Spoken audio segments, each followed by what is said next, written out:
These are some books that I did not think I would actually enjoy when I started reading them, but I ended up loving them. So let's talk about them. If you had been with me, I avoided this book like the plague for so long because I thought it was just the next, you know, pile of shit that BookTok is hyping up, basically.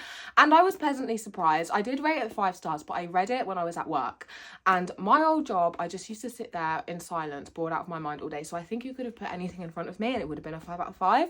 But this made me cry so much. I think I related to the main character, which is kind of pathetic and sad, but I did. So that's why I like this one. Kingdom of the Wicked. I brought this book and Kingdom of the Feared, which is the third one, in the works because they were in the 3, 4, 6 pile. And I already had like 2 books I actually wanted and I just grabbed these because I've seen them on TikTok.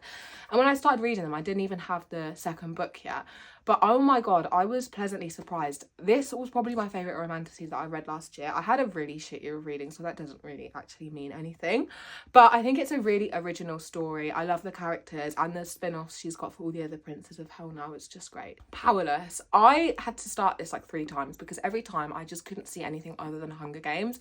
When I got past that, I really loved it. I know there's loads of like controversy surrounding it, but I love this for the dynamics between Kai and Paden. I think the banter and the tension is so, they didn't even kiss. Like, I'm sorry, I love that when they haven't even kissed in the first book. That is literally what I want. So yeah, this is really good. The second book was shit, but I thought it was shit anyway, but this one was good. My Dark Vanessa. I brought this book because I wanted to branch out and try new things that are, this is not a romance. Like, it's not a dark romance. It's not a romance. This is the most fucked up book I've ever read in my entire life, but it's so beautifully written that like I cried because of how bad it is and I wanted to cry because of how well it was written as well. I would definitely recommend this if you're looking for a 5-star read that's gonna like break your heart and not put it back together. Finding 13.